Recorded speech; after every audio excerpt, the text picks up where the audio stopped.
identities. They are a veteran-owned custom apparel shop providing the kind of detail that turns heads, using high-quality digital printing and embroidery to give you that unique style you love with no minimums or cookie-cutter designs. From small business to sports teams, if you've got a vision, they'll help you wear it proudly. Visit red7tees.com. Ask for special ESPN Northwest Florida pricing. It's a bully, but we aren't afraid of a fight. It's elusive, but our focus never fades. It's deadly, but we were born to defeat cancer. You may not have heard of us, but our work has helped millions impacted by cancer. We are the Leukemia and Lymphoma Society. We are leaders in advancing breakthroughs in immunotherapy, genomics, and personalized medicine. This research saves lives. After 65 years of fighting blood cancers, we've arrived at a game-changing belief. The cures for cancer are in our blood. The drugs and treatments we've developed for blood cancers have helped people affected by many different types of cancers. We are the Leukemia and Lymphoma Society. Beating cancer is in our blood. Learn more at LLS.org. The College Football Playoff Quarterfinals. First on New Year's Eve, Miami faces Ohio State. Then on New Year's Day, it's Oregon versus Texas Tech. Touchdown, Oregon! Followed by Alabama, Indiana. The Hoosiers take the lead! Then Ole Miss faces Georgia. College Football Playoff Quarterfinals start Wednesday at 6 with Miami versus Ohio State. Right here on 104.3 ESPN Northwest Florida. Northwest Florida is home for college football bowl games. WGSX in the name and WPLQ Port St. Joe. ESPN Northwest Florida. Powered by Panama City Toyota. And now, the Gulf Coast's newest sports talk host. Hey, there's the new guy. Paul Wilson. That is not winning football. Paul is your pipeline to the heart of the action. The defense can only play this good for so long. Hot takes, big reactions, and your calls are incoming. This week, it's really going to be crucial. The Sports Blitz. They're playing championship football. The new Sports Blitz. You can say what you want. On 104.3 ESPN Northwest Florida.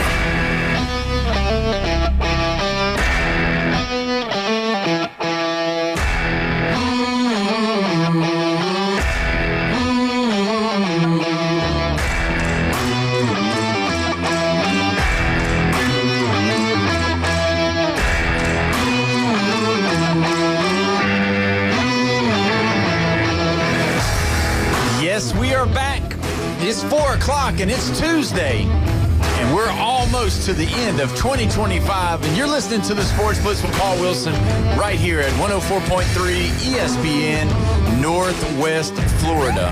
We are live and local and even worldwide right here in the CBC Construction Studio, the expert in civil construction. Don't forget, you want to be a part of the show? No problem. You can call in, you can text in on the Red 7T's phone line, 850-215-6290. We are pumped up and ready to go on this last show of 2025. Jeffrey, as always, here with me. Can you believe it? We're almost through with 2025. Can you believe that? Yeah, I can't believe it. I mean, unbelievable. We're right here at the end, and, no better way than to spend the last show than with you, my friend, and Bone Crusher in the building. Suck. I almost sounded like I was going to need some music. I was getting sentimental here. 2025, that's right. But either way, so glad to have everybody here. Our friend of the show who normally was going to be here with us, Brandon, Tennessee Brandon is what we call him. He's under the weather today, so hopefully he gets to feeling better. And sure. Isn't Tennessee playing today? They're playing today. Weird. Right now. At this moment. Sick. Music City illness. Yeah, sure, that's right. So either way, we're missing Brandon. And yeah, but let's talk about it. They're playing Illinois. Do you think they're going to beat Illinois? I do. I think so. Yeah. I mean, go on.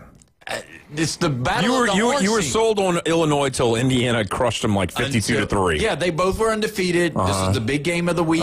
That week it happened. You said Illinois has no chance. Illinois is terrible. They're not good. And Indiana proves that they wasn't. And then they also proved that Indiana was in the hunt.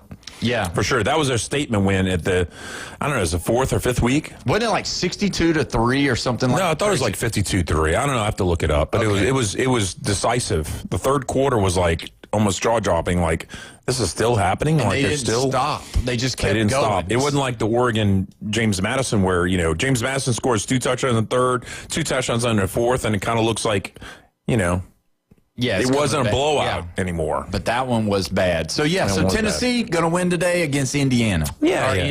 Illinois. Sorry, yeah. Yeah, there's no noise in Illinois. Yeah. Hey, Bone Crusher put us on upset alert with the Falcons. They won. You called that one. Called it. Yeah, you made the. You know what?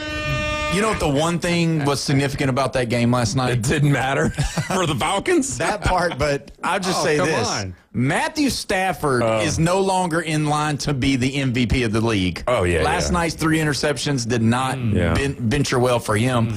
So now it looks like Drake May is probably going to pull this off, or Josh Allen. Really? Josh Allen? No. Who? Oh, I don't know. But you can't say somebody no if you don't know who. Well, I just don't think it's Josh Allen. I have to look at all the stats and all that and look at what the body of work is game by game, because I don't think Josh Allen was not in this conversation 5 weeks ago. Well, whoever wins the most games is usually the one that's going to win it most of the time. Yeah, the Broncos are up there. Well, Bo Nix then. Yeah. No. Drake May. Drake May is probably going to win the MVP. That's crazy. So let's get into this real quick. We got a bunch to talk about. We're going to be talking about a lot of college football. We're going to be talking about the playoff. Obviously, we're going to be talking about the transfer portal. Don't forget, we do have today at 5:01, 5:02, whatever the time is, we're going to be giving away a huge, did I say huge? And I meant to say huge. Prize pack that you don't want to miss out on. This is going to be a big one. It's bigger than the other ones that we've been doing, so it's going to be a big deal. So either way, just want to talk about the NFL for just a moment. And we discussed this last night. Bijan Robinson was a monster. Yeah, he's the reason why. And it makes me wonder, because the running back position as a whole, through college, through pro, and even in high school, has kind of went away. Yes, you run the football, but everybody's going to this West Coast style offense, the RPO, the, flashy, let's throw the ball here, let's dink and dunk deep, all of the stuff. Yeah. And is that disappointing to you? Because I know you're an old school football lover. The running back position is not a valued position anymore. You're right, and I do miss those days. But I think the problem with it is that the reason why it's not, why I miss it, is because there's not enough wide receivers and quarterbacks that are wowing me. Right now? Right now, yeah. And that's the problem. I don't want to, give flashbacks of, Calvin Johnson, Lawrence Fitzgerald, T.O. I mean, there's a lot of wide receivers I can call from the past and just say, they're not Odell Beckham. They're not Antonio Brown. Who do we have right now? Jamar Chase. Jefferson. Yeah, Justin Jefferson. So 2 LSU guys. I don't think these guys are that level. The 4 guys I named right off just the top of my head, those guys aren't them. What? Yeah. You don't think Jamar Chase? I don't think he's T.O. I don't think he's Antonio Brown. What? He's not putting up like that year after year. I mean, he's getting double team, triple team. Yeah. I mean. Yeah, and the Bengals aren't making the playoffs. Right. These other guys were monsters. Well, Calvin Johnson and them wasn't making the playoffs either. True. The Lions was a defunct franchise for forever until this new coach got here, and it's Campbell. But, they wouldn't pay players. They didn't treat people right. The Lions were awful. They couldn't win with Barry Sanders. Come on, man. Well, let me just say, I miss the running backs. I mean, I could name like 10 running backs off the top of my head from the past that just bedazzled me. And I'm not about Saquon Barkley, but Robinson last night, man. Unbelievable. That was. And Derrick Henry has those flashes where I'm like, wow, this guy. Past week he is like a men among boys. Yeah. Well, I mean, when you look at the playoffs, though, when you start getting to the playoffs, you have to be able to run the football. Mm-hmm. You have to. And if you look at what the Buffalo Bills have been able to do here lately when they've been turning on the wins, it's because James Cook's getting started to running the football. Yeah. The Lions, when they were really cooking, it was because Jamar Gibbs and David Montgomery were running the football. Yeah, both of them. And that's the thing. Like, it's not a valued position as far as for pay or value for draft picks, but it definitely is something you've got to have, especially moving into the playoffs, because realistically, when you look at the Eagles, when they can run the football with Barkley and really get you to where you don't know and you don't put the game in Jalen Hurts' hands as far as for him standing back there and picking your team apart, the Eagles are the scariest team because they're so athletic, and because of Barkley being able to run the football and Hurts being able to run the football. That's how Devontae Smith and AJ gets open. You know what I mean?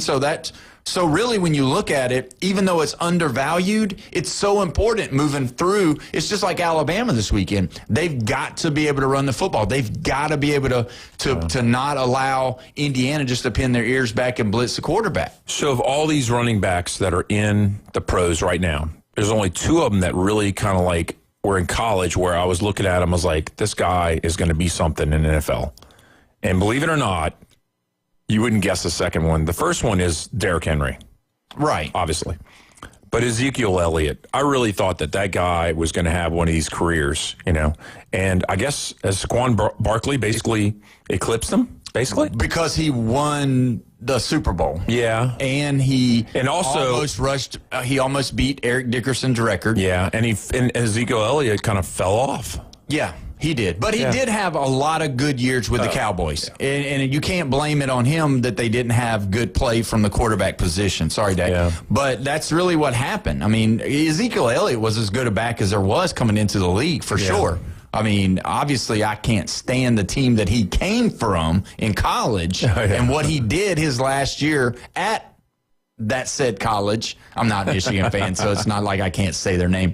How he played. But really, when you look at it, that was when they kind of started valuing running backs. He was still in the concept of valuing the running backs. Yeah. I remember when Derrick Henry was coming in, you know, he'd come off a national championship, come off the Heisman Trophy, and then, I mean, you just wondered where they were going to take him, and he didn't go where I thought he would go. He was lower, and he went to the Titans, and, I mean, he became... Basically, he done exactly what Eddie George did, but maybe a step ahead, because way better than Eddie George. Eddie George was always averaging like 3-point-something yards per carry. You're not following me. You're looking at stats alone. I'm talking about being able to take a franchise on his shoulder and take them to the next level. When Eddie George and Steve McNair were with the Titans, they were a force to be reckoned with. I mean, they were good, and I mean that's when you look at that team, that's what it was. You know, we wouldn't be talking about it though if they weren't the thorn in the side of the Jacksonville Jaguars. No, seriously. Right. No, because that year, the Jaguars went 14-2. They dropped 2 games to the Titans, and then they met in the playoffs, and the Titans beat them a third time that year. And the Jaguars should have been in the Super Bowl that year. Yeah, they should. And we would not be talking about McNair, and we'd not be talking about Eddie George like this. I just remember specifically a game in the playoffs between the Titans and the Ravens, and it was big boy football. Ray Lewis and Eddie George were hitting each other so hard that game because Eddie George would also give you punishment. You go to tackle him. He was a big man as well. And so when you look at those games, it does make you wonder about the running back position. But, I mean, really, Bijan Robinson right now, him, Gibbs, Oh, Gibbs. Barkley. There's not enough Alabama running backs. But Alabama's not producing enough. That's true. I mean, right. Now we don't, but still. Robinson, Gibbs, and Henry. That's 3 of the top 5 running backs in the league. Well, Robinson came from Texas. Oh, that's right. Oh, I was thinking as a Bama guy. No. Probably because I didn't like him. He played like a Bama guy. That's well, he didn't. To me, he didn't dazzle me at Texas when he was at Texas. Maybe he's just, I don't know. He was pretty good. Yeah. But again, it's the style of play that we have now. The style of play has changed. Yeah. It doesn't. You don't have. You can plug and play with a lot of guys at the running back position, whereas you can't do the same thing at wide receiver or quarterback. So lie to me and tell me that you knew that Gibbs was this good when he was at Bama. No. He was not. I knew he was good. Yeah. He was fast, but he was different. He was different than all the others that we had. He was a little bit more like Kenyon Drake, but he was more elusive than Kenyon Drake. Kenyon Drake had straight arrow speed. Gibbs has make you miss and get out of the cut speed. Yeah. So a little bit different, but that's the kind of back that he was at Alabama that we had never had before. He was a different style of back, and it's actually that's the new style of back right there, because Barkley's catching the ball out of the backfield. I think you're going to be able to say this, and this is something that's probably not breaking news or anything, because I'm not trying to act like I'm the smartest guy in the room, but Derrick Henry's style of running back is probably going to die when Derrick Henry retires. No. Where you just are there to run the football, and that's it. The guys that usually get out of the backfield blocking, which Derrick Henry had no idea how to block when he came to Alabama anyway. He never knew. They said, Derrick, what are you doing? He said, well, Coach, I ain't never blocked before. I'm a running back, not a blocking back. Yeah. Right? So, but to get to that point, he was like the, greatest running back ever to lace up shoes in the state of Florida at the time, because they had rules against him that if they were up by 21 points, he couldn't run the ball anymore. That was a rule. So do we have an Ironhead Hayward or Jerome Bettis type player now? I don't think so either. No, that's what I'm saying. Yeah. Christian Okoye, he had a flash a couple of years. But getting to the point is, after Derrick Henry retires from the NFL, will there be? I think there will be. I mean, obviously there's probably going to be somebody, but it's going to be a rare thing to happen in the NFL to have a Derrick Henry style running back that's going to hit holes, run through the, you know what I mean? That's all they do. They don't catch the ball out of the backfield. They don't go out, they put them in motion and put them like a slot receiver style guy. Because if you look at Gibbs, if you look at Barkley, if you look at Bijan, if you look at all these other style running backs, they're in they run the football, but they go out for passes just about as much as they run the football. Yeah. So, I mean, when you look at it on that spectrum, the running back that we've grown to love or to count on to see is going away. It's my favorite position on the field. And it makes you sad, doesn't it? It does make You're me about sad. to cry. I can tell. And I only played 1 year running back, and I loved it. I just loved it. And I was, I'm not saying I was good. I did well. Yeah. And I played wide receiver, and I don't know, I just enjoyed being running back like that. Yeah. But also like watching it. Now, don't get me wrong. When a wide receiver goes up and grabs, a ball with like 2 fingers, I mean, it's just like, it's mind-blowing sometimes, I mean, what's your favorite position? Is it quarterback? Yeah, I love the quarterback. You got to love the quarterback. I like the quarterback. You can't win without a quarterback. Yeah. But I don't know. It's these other guys that are doing it that I really like it and enjoy it. I know, but I'm just saying, like, the quarterback position, if you look at who wins football games, it's the team that's got the best quarterback most of the time. Yeah. And it's not always the best quarterback. It's just the one that can run their offense and get the ball to the players and make it happen. And I'm going to break your heart right now, because the quarterbacks that I really love, I mean, other than Manning and all that and Breeze, really it's Michael Vick and Randall Cunningham. Those type. But they didn't. I loved it. But they didn't win. They didn't win just with the arm championships. Yeah, they didn't. Yeah.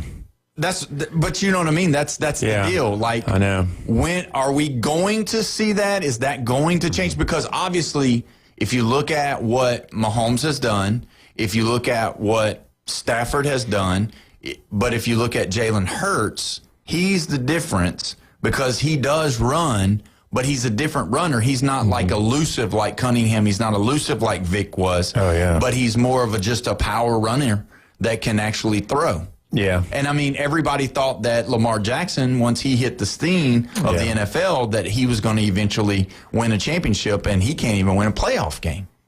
Yeah, Vince Young, he totally dropped off. I thought he was going to be something.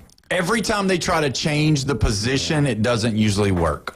RG3's injury just kills me. Yeah, but that's a part of it because you've got to be able to. Same thing that's happening with Jackson Dart. Burrow's getting hurt all the time. Third time. It's the same thing with Jackson Dart. If you look at that position, you've got to be able to move outside of the pocket. You've got to be able to get away from those guys because they're bigger, stronger, faster now. But you got to know how to slide. You got to know how to get out of bounds. And, you know, the body does have the wear and tear, and it's a long season. So, I mean, that really is a thing. So that's what I'm saying. Yeah. So is it because of the running backs? Now they've required the quarterbacks to run more because they don't have the running backs that run as much as they used to. So now the quarterback has to be the most important piece of the puzzle because he's doing the running and the throwing.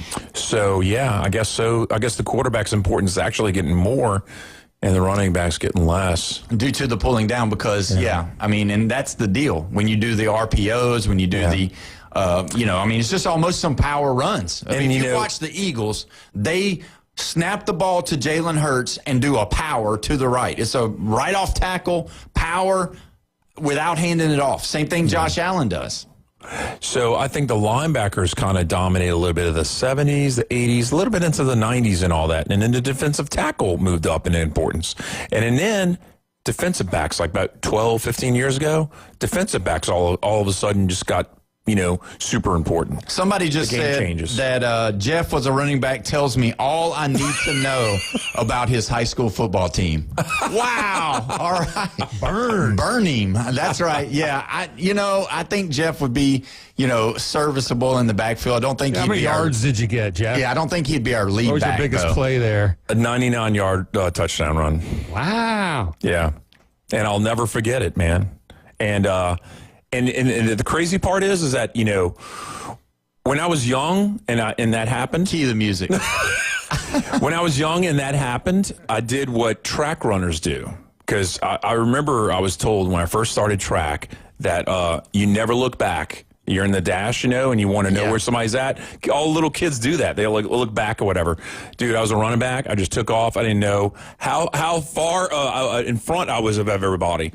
I just kept on running the whole way and never gave up. Just ran 100% the whole way. I had no clue that nobody was in the 15 yards of me. He kept running. I just kept running. It was like that Forrest Gump scene.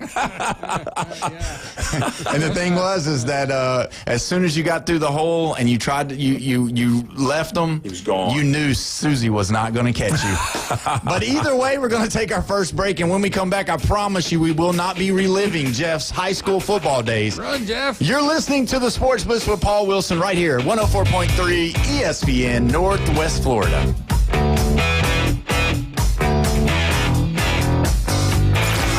Reach out and smack someone. Call or text now. 850-215-6290. The Red 17 Studio Line. Your home for college football. ESPN Northwest Florida. The number 2 Ohio State Buckeyes will face the number 10 Miami Hurricanes in a college football playoff quarterfinal. 75 yards. Wow. Tomorrow, it's the Cotton Bowl, live from Arlington, Texas. Touchdown! Kickoff at 6:30 right here on 104.3 ESPN Northwest Florida. This is Joanna with ESPN Northwest Florida. Here is your weather forecast on this Tuesday afternoon. The rest of the day, clear skies and 52 with a blustery wind coming out of the north-northwest around 14 miles per hour. For tonight, clear skies with a blustery wind and a low near 37. Tomorrow, wind 8 to 12 miles per hour, sunny and a high around 56. For Thursday, sunshine and a high of 64. This weather forecast is brought to you by Earthworks of Northwest Florida. Thank you for keeping that dial at ESPN Northwest Florida. Rely on it. Your NFL and college football headquarters is Dak Cajun Place. With 27 TVs, you won't miss a play or a game. Score 50-cent wings during live games every Monday, Thursday, Saturday, and Sunday. 50-cent wings and $5 pitchers during live games only at Dak Cajun Place. LSU and Saints fans, wear your team colors and get free Jell-O shots when LSU or the Saints score. Plus brunch on Saturday and Sunday from 10 to 2 with $3 mimosas. Game like a local at Dak Cajun Place. With over 4 decades in business, Instant Replay Sports Cards is happy to take your collection to the next level. All new hobby boxes, signed memorabilia and supplies, new and vintage cards and Pokemon. Buy, sell, and trade. They're an authorized source for Topps, Panini, Upper Deck, and Leaf cards. Instant Replay Sports Cards inside the Stanford Station on 23rd Street next to Academy Sports. Come see the bigger store and the larger inventory or visit online, InstantReplaySportsCards.com. The College Football Playoff Quarterfinals. First on New Year's Eve, Miami faces Ohio State. Then on New Year's Day, it's Oregon versus Texas Tech. Touchdown, Oregon! Followed by Alabama, Indiana. The Hoosiers take the lead! Then Ole Miss faces Georgia. College football playoff quarterfinals start Wednesday at 6 with Miami versus Ohio State. Right here on 104.3 ESPN Northwest Florida. Broadcasting from the CBC Construction Studios. Pound the like and crush the subscribe. Follow us on social media for the latest sports news, scores, and updates. Keeping you in the game. The new Sports Blitz on 104.3 ESPN Northwest Florida. Welcome back. You're listening to the Sports Blitz with Paul Wilson right here, 104.3 ESPN Northwest Florida. Don't forget, you want to call in, you want to text in, you can. 850-215-6290 on the Red 7Ts phone line. We're live and local right here in the CBC Construction Studio. The civil experts in construction. That's what I'm talking about, baby. Nothing but the best in the Panhandle. We got to talk about it. Big news coming out of the Big Ten today. Northwestern has hired Chip Kelly as our offensive coordinator. We had talked about it. We knew it wasn't going to take long before somebody grabbed him up. Don't forget, he's the same guy that was at Ohio State last year, their offensive coordinator, and took them all the way to the national title. You can say what you want about the guy. He did not have a good year or good years at UCLA. He did really good at Oregon. He didn't do good with the Raiders, but is college his game? And Northwestern, not your same team, not your same coaches. Now you got Chip Kelly going to Northwestern. Do you like it, love it, hate it? What do you like? I think it's great for Northwestern. You think he'll do good there? Oh, yeah. Because, I mean, I'm not saying that school is like subpar, but they're below average in the Big Ten, right? Yeah, right. Education, they're great. Yeah, but I mean, are they going to turn it around? Is the Big Ten no, get big now? Don't go crazy. No, is the Big Ten going to be the thing now? I mean, the Big Ten's going to be the thing. Yeah. Oh, well, maybe. I guess there is a possibility of them getting as deep as the SEC. Potential is there. Well, no, we still got the athletes. No, I mean, because you got to grab from the South. You got to understand, too, is James Franklin is going to get the athletes that Penn State used to get at Virginia Tech. You cannot say he's going to be able to do the same thing that he did at Penn State. You know, and the thing is that, again, he's going to be in the championship next year. He's going to make it to the ACC championship. Mark it down. Virginia Tech, the Hokies, are going to be in the ACC championship next year, and that's the truth. I don't think so. But Chip Kelly, is he going to be able to manufacture wins for Northwestern? Or is Northwestern going to be in the same breath that we've had USC? Is he going to be in the same breath that we've had? No, I think the ceiling is 9-3. The high ceiling is 9-3 is the best that they can do. It's Northwestern, man. Yeah. You know? Yeah. Well, you know that their old coach, Pat Fitzgerald, he's at Michigan State now. Yeah. So do you think they're going to go up? Let me think about that, because now with Kyle Whittingham at Michigan, it changes the dynamics for the Spartans. Ooh. So I don't think he's going to go 9-3. So now you've got all of these coaches. So let's talk about it. Big Ten, Kyle Whittingham at Michigan. Yeah. Pat Fitzgerald at Michigan State. Mm-hmm. Now we've got Chip Kelly. He's not the head coach, but he's coming into Northwestern. Uh-huh. You got James Franklin leaving. You got Sharon Moore leaving. So Big Ten's Lincoln Riley. Lincoln Riley's there. Dan Lanning, Ryan Day.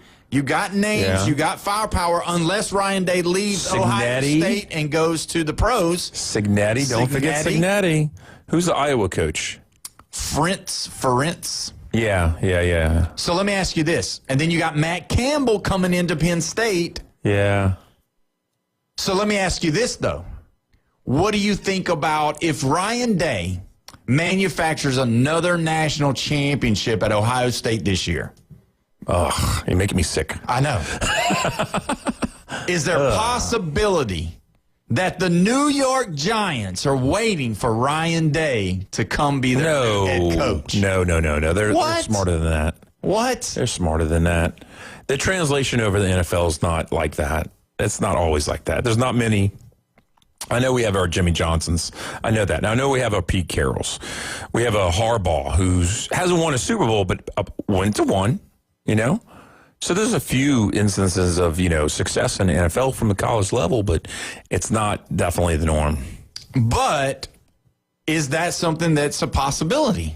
Because if you look at the Big Ten, not likely. It's starting to move a little bit. It's starting to move. You got new Michigan coach. Wouldn't it just be like the 2025 season if you have an Ohio State get into the coaching realm and now he's, now he's gone? Well, it might change up the whole dynamics of the Big Ten.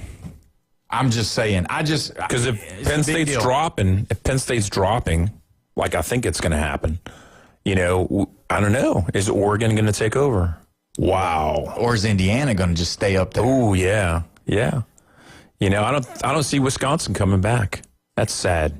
Yeah. Well, their guy's not there, so I don't know. It's a big deal to coaches that have egos that when they do win in college for whatever reason, they just feel like they deserve the step up to go to the NFL, though. That's always been the case. It's always happened. If you look at the coaches that have went up and tried it, you said Jimmy Johnson, Barry Switzer, Steve Spurrier, Nick Saban, all of those guys. Lou Holtz. They all left from the college ranks and said, I'm going to tip my hat or put my hat into the NFL. And really, when you look at the college game, it's turned more into that. But I just wonder, you know what I mean? I just wonder if that's the deal or not. So I don't know. Let me just say this. I'm going to read the Red 7 T's just like it's stated, okay? Okay. Ron ain't a dog. NFL players respond to dog coaches. Ryan got them rosy red cheeks. They're laughing him out of the building. No respect would be given to Ryan Day. So there you go. So there's one. And, Chip Kelly was actually Ryan Day's mentor. Ryan Day brought him back to Ohio State to be the offensive coordinator because Ryan Day worked for Chip Kelly. Yeah. So, and Ryan Day did work in the NFL. Don't forget that. He did work in the NFL. So, and then Chip Kelly was 2 or 3 years at the Eagles and 1 year at the 49ers. And it didn't work. Didn't work out. So if you had to bet right now, 50%, 35%, 20%, 10%, 75%, Ryan Day after this season goes to the NFL. 9%. That's how low it is. So I can't change your mind at all. Because let me tell you this. There were talks with Marcus Freeman. It was said there were talks. Because he wanted because he's a smart man, and he wants to, leverage and see, what's the possibilities here? What would it be like, And it's great to interview before you really get to interview for the job that you really want in the future. Because what type of coach is working in the NFL right now? System coaches. They have a system to how, and they also know how to adapt to the players. But what style of coaches? I don't follow you. What is it? I mean, is it offensive coaches or defensive coaches? No. Either way, it doesn't matter. Doesn't matter which side of the ball. Because right now you're looking at Brian Flores as being someone that everybody's talking about. You're looking at Robert Saleh, who tried his hat at head coaching, but nobody's worked at the Jets since Bill Parcells. So really, when you look at it that way, well, no. What was the brother Ryan? Rex Ryan? Yeah, Rex Ryan went to the AFC Championship twice and just couldn't get past the Patriots. He did really good. Yeah, but their defense is incredible. Yeah, but he eventually got fired. Let go. But I'm just saying, so there's no formula for the NFL. So you don't think no. Because on one side you've got what Ben Johnson has done with the Bears, a total turnaround. Yeah. And then you've got a defensive-minded Mike Vrabel who's turned around the Patriots. Then you've got a Liam Cohen who's totally turned around the Jaguars. Yeah. And then you have Tomlin. He's defense. Yeah, but he's been there. I'm talking about these new guys. You got Shanahan. You got Shanahan who, with all of his defense that's been hurt. Sean Payton. You got Sean Payton. Winning with defense again. But he's an offensive-minded coach, Sean Payton. But that's what I'm saying, though. So getting back to the whole Big Ten deal, Kyle Whittingham, Matt Campbell, and now Chip Kelly, obviously he's not the head coach. All these guys, these older guys coming, Matt Campbell's not older, but Whittingham is, and so is Chip Kelly. If you look at it, they're all, getting into the Big Ten. Big Ten's going to raise. You still think so, as far as more depth in the middle. In the middle. Not at the bottom. The bottom, SEC bottom's always going to be better than the Big Ten bottom. But you think Kyle Whittingham's going to be able to just pick it up and go? Yeah. I think they didn't waste enough time like Penn State did for weeks. It was awful. Months. Yeah, it was really bad. Because what were they, 3-0? They dropped 4 in a row. They were 3-4. They fired their coach, and then 5 games and a bye week later, and then just finally get somebody. After everybody's like, do we really want to be here? And now 2 months. And now Drew Allaire is probably going to be gone. Yeah, he's gone. So you have a 3-year starter that they put all their chips into, and they talked about, he's so great. No, he's not all that great. Well, maybe Kyle Whittingham can talk Cam Rising back up and get him back to play the quarterback position for the Michigan Wolverines. Nah, he's got beat up, man. Yeah, and he would get more beat up. That was another sad one, 2 years in a row getting injured like that. And there's more players out there that we don't know about that have gotten knocked out of college and don't play any longer. Yeah. But when you look at that team, when you look at what he's done at Ohio State, Ryan Day I'm talking about, I don't know if... Well, if he loses to Miami, there's 0% chance of him going to the NFL. Right. But if he beats Miami, I could raise that 9% up into the teens. So you think there's a possibility that if he keeps winning... Now, if he wins the national championship, it would go above 50% for you that the Giants bringing him big money. Because they're handing off the ball all day long. It's not. There's no creativity in it. None. I'm just saying the Giants have not made They scored 10 on Indiana in a conference championship. Yeah, but that's vanilla. I think it was vanilla playbook. I don't think they really cared about it as much as everybody thinks they do because they know what's the big deal, the national championship. Well, maybe they were trying out saying, hey, maybe this kid really is something, and he really isn't. Wow. Okay. But you've already picked.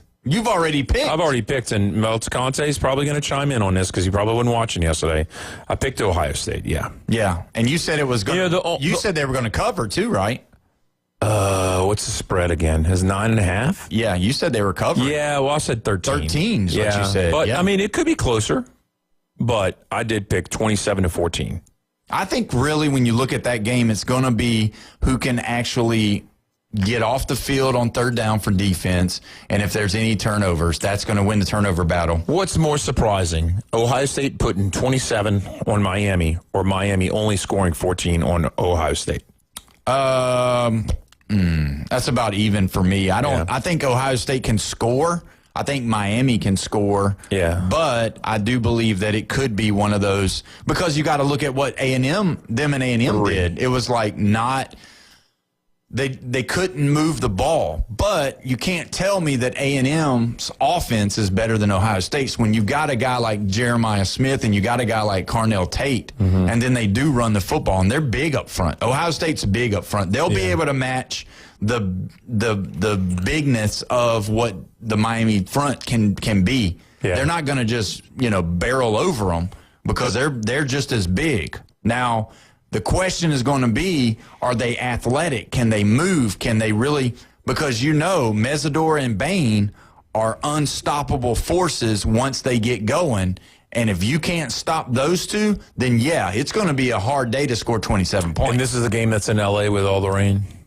No, that's Alabama and Indiana. Okay, never mind then. Yeah, so I'm just saying, like, if Mesidor and Bain can do what they did against A&M, because you got to think, Sayin is not that style of quarterback. Sayin and Carson Beck are the same guys for the most part as far as running. They don't really, Sayin doesn't run the football like that. I mean, he can move. He might be a little bit more movable in the pocket than Beck, but if you were to say, can Mesidor chase him down? Can Bain chase him down? I say yes, because they're so athletic. And that's what's going to be interesting to watch. I'm not sure yet. Obviously, at the top of the hour, we'll go through our picks. You've picked already. I haven't. But I'm just saying it's going to be whoever can control that offensive and defensive line. And it's only one way, because I think Miami's going to be able to run the ball. I think Miami's going to be able to throw the ball. It's can Miami stop Ohio State's offense. I believe that's what it's going to be. I know Ohio State's got all the people talking about how great they are, Caleb Downs and the other guys, Arnell, how great they are and how they're first-round draft picks. There's 3 or 4 first-round draft picks on that defense. I get it. But if Bain and those guys can play, I think they can get to the second level of Ohio's defense and make them play a full game on defense. That's usually what's happened against Ohio State. If you watch them, which I have, when you play against them, their defense has been so good that their offense has had more chances to score. And if you don't punt the ball, you win the football games. And so that's really the deal with them. But can Bain and Mesidor cause so much trouble that as Jeremiah Smith's running his route or Carnell Tate's running his route, can they be able to stop them from getting, can they stop Bain and Mesidor from getting to Sayin? That's going to be the kicker. Yeah. If that answer is no, it could be 14-7. It could be 17-10. You know what I mean? Yeah. Like in Miami's favor. Miami needs it to be a low-scoring game. I'm just telling you. Miami needs it to be low scoring, because if it's low scoring, then that means it's a defensive game, and then you got to bet on the 2 studs on the defensive line from Miami. I think with a low scoring game, momentum doesn't come into play as much. And if Miami misses a field goal like they did against Texas A&M, it could be detrimental to their game. It could be. But either way, we're going to take our next break, and when we come back, we are going to talk about Florida State Seminoles. What? We got something to say. You're listening to the Sports Blitz with Paul Wilson right here, 104.3 ESPN, Northwest Florida.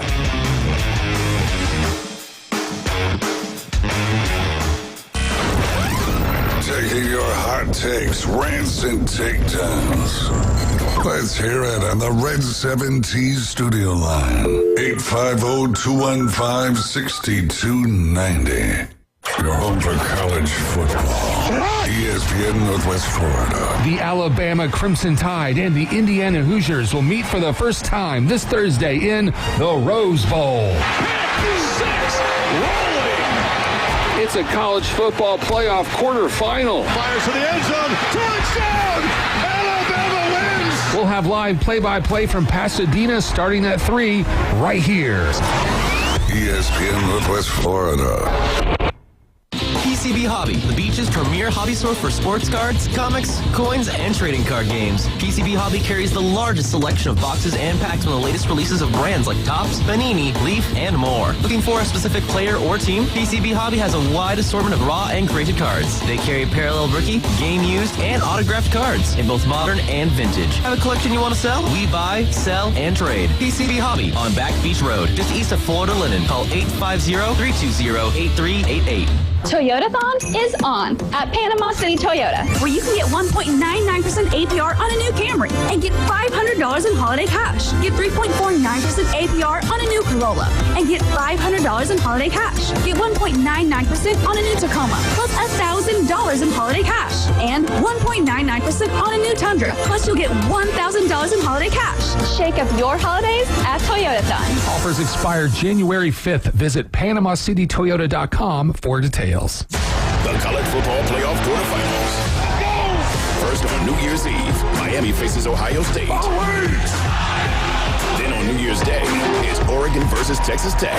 Touchdown, Oregon! Followed by Alabama, Indiana. Losers take the lead! Then Ole Miss faces Georgia. College football playoff quarterfinals start Wednesday at 6 with Miami versus Ohio State. Right here on 104.3 ESPN Northwest Florida. Transmitting from the CBC Construction Studio. The sports world is a battlefield of opinions. Auburn's got a serious problem. Every day, Paul Wilson brings the heat, the fire, and the definitive take. They are not finding ways to get him the football. Don't just follow the headlines. But they lost 2 road games, and these 2 teams are ranked number 5 and number 6. Be a part of the story on the Sports Blitz. 104.3 ESPN Northwest Florida.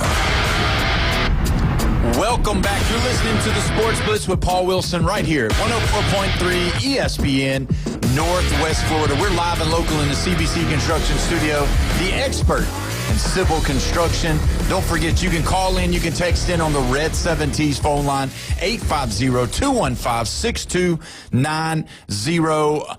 We have a little bit of a programming error for getting our friend of the show, Taylor Devers, on the phone, so we're not going to be able to get him on the line, but we do need to talk about the Seminoles, and the reason is, Jeffrey, when you look at the Seminoles, they obviously had a lot of trouble. Mike Norvell, they stuck with him. We've come to find out that now it's more about the money than anything else. And I guess maybe they didn't, I don't know. They didn't ever really open the docket. They didn't really open it up to say, yes, we were interested in a coach. No, we were not. He's our guy, or what? Or if it's money. I do know this, and this may have nothing to do with Florida State Seminole football, but I do know this. There is an estate sale for the Bobby Bowden estate about to come about. So I don't know. Maybe they're trying to sell all this stuff and get their program some football money so they can hire him a football coach. I think it's for the Bowden family. I believe so, but I'm just saying. I said it could be or it couldn't be. You said no. I say I don't know. But Florida State, when you look at what they did last year, it's abysmal. Now we're seeing the drop-off. I've called Florida the free fall. I don't know what can you call. I mean, can you call it an abandonment? Because now the players that Norvell brought from the transfer portal and the players that they brought in as recruits, they're almost all leaving. They're nowhere to be found. And we got January the 2nd coming quicker and quicker every day. And now it seems like Norvell has started this whole thing on his own. When you build with the portal, you got to be able to keep with the portal. Mm-hmm. And it looks like not only has he lost in keeping the players that he thought so highly of, but now they're all leaving him as well because they thought Florida State was going to bring in a better coaching staff. So when you look at it, what do you think? What do you think about this? They had another one, offensive lineman, Ty Helton. another offensive lineman entering the portal. He announced it 23 minutes ago. That's what I'm saying. It's not a free fall. It's an abandonment. Yeah, but I mean, a lot of schools are losing people. I mean, LSU's losing people left and right. It's like a transition from one coach to the next, but the problem is Florida State's not losing a coach. That's what I'm saying. The Florida State's not having any new regime coming in. Yeah. It's the same guy that recruited them. It's the same guy that brought them in from the portal. It's the same guy paying them the money. Like, what is? How can you look at them and say it's going to be any better in the future when you see everybody leaving? Oh, I mean, okay, I hate that they got killed by the Gators for their sake, okay? But going 13-1 to 2-10, that was the ultimate drop. Them coming back to 5-7 is like, okay, well, I guess there's a little bit of potential here, but it was the way that the season went. Because didn't they start 3-0? Yeah. Yeah, and then it kind of tailed off. And the only bright spot in that whole time really was the Wake Forest demolition of 42-3, in my opinion. I mean, there was another late season win, but they couldn't even get to 6-6. Wake Forest hadn't been good in football since Tim Duncan played there. Actually, if you look at what they did, I mean, it was halfway decent. It just wasn't, But I'm just saying, when you look at Florida State, and it's so crucial to have the quarterback position secured. Mm-hmm. And Tony Castellanos is going to the pros, he announced. He's entering the draft. He's going where? He's going to the draft. Okay, what draft? The NFL draft. He's not getting drafted. He announced that he's going to go for it. Well, you know what? He'll put a practice squad Breaking news. I'm going to end. No, time out. You just said it. So, you know what? I'm going in the NFL draft next year. I'm putting my name in the hat. I mean, that's the same thing Tony Castellanos is doing. I mean, really. He's not going to play in the NFL. Are you kidding me? He's 5'8", 175 pounds. What do you think Michael Parsons coming around the edge is going to do to him? Or anybody else, right? He's not going in the draft, but the quarterback position for Florida State is like the biggest question mark. Now you got offensive linemen leaving. Now you got people leaving, asking for the release. You got all of these people that are leaving. You got to basically, when you build your team of all transfers, every year you got to start all over. There's no continuity. You're going to have just God forbid you got an injury and you can't take some of the reps early. So this is why it's so important to take a bowl game when you can, because had they had kept the bowl game, they would have had some players that would have stuck around and said, hey, you know what? I want to play in this bowl game, and if I do enter the portal, at least they'll be able to have some film on me. They can see me. They can see what I'm doing, and then that way it'll give them some momentum and maybe try to get some players to stay. Maybe get some money to pay more players. Yeah, because really when you look at how Florida State has been built over the last years, and look, don't get me wrong, I'm not saying anything negative when I say this, but everybody always talks about Jordan Travis and what they were before Jordan Travis and what they were after Jordan Travis. Okay, I get it. Jordan Travis helped them go have that great, immaculate season, and that's wonderful. But he wasn't going to be a great NFL quarterback either. Yeah. And now it just makes you wonder. They swung and missed on DJ Uiagalelei. Yeah. They swung and missed on Tommy Castellanos. And I'm talking about wins and losses. Whether or not they had a good season or not, that's whatever. No. Because we're not talking about them for the ACC championship next year. We're not. No. You're talking about Virginia Tech. Yeah. Over Florida State. Absolutely. And Virginia Tech hadn't been nothing since Vic was there. Right. And that's what I'm saying. And then they're talking about Sperry's going to be their new quarterback. He's there. Yeah. But wouldn't that been the way to go, is to allow, and if they didn't have enough people to field a team, if he would have come out and said, you know what, we don't have enough people to field the team, so I'm not going to be able to do it. Okay, fine. But they didn't say that. They just said, no, we're not going to do it. Wouldn't that been the best way to know whether or not Sperry is going to be your guy next year, instead of not playing and not seeing what he can do, not seeing, maybe just throwing some vanilla plays out there, let him kind of get an idea of what we're trying to do for the following year, build the next year. But now they totally swung and missed on the bowl game, and now the effect of them not playing in the bowl game, now they're seeing this abandonment of their whole team. So now the Florida State Seminoles of 2025, 2026 is not even going to be the same group. Mm-hmm. There's not anybody that's going to hardly stay. How many people do you think they have announced intentions to go to the portal? Do you know the number? Yeah, I do. 30. 28. Okay. 30's a lot. 28's a lot. That's a lot of That's people. a lot. Yeah. And Brock is another quarterback. He's in it. Yeah. You know? And that's the thing. How are you going to know what you have if you don't play in games? Yeah. Because you get 18, is it 18 practices when you get a bowl game? Or 16 practices? I think it's 16. Like 16 or 18 practices when you get a bowl game. I think it depends upon when the bowl game is. I think this is the way it works. Because, I mean, think about it. I mean, if you played in the ACC championship like Virginia did, and then your bowl game was like the 26th, you know, I think it was the 26th against Missouri, right? You can't cram that many in. Yeah, but you can accept after your season's over a bowl bid. Yeah, yeah. So if you accept the bowl bid after your last game, which is another week before the conference championships, and then the bye week or the off week that everybody gets that the Army-Navy played in. So that's 2 weeks. And then now you've got the starting of the bowl games, which is 3 weeks. And then if you're lucky enough to get the second week of the bowl games, then you got 4 weeks right there, which is 20 days. So you possibly could have the 15 to 16 practices. Yeah, you could. So, I mean, really, that's what, you know, because 28 players out of a 60-man roster, you're going to be traveling light. Yeah. You're going to be traveling light. But, you know, I mean. I think LSU was missing 8 in their bowl game. Yeah. And, I mean, you mentioned them. It's like, LSU's losing people. They were starters. Right. Yeah, this is not good. Yeah, but they got to practice. They got to see.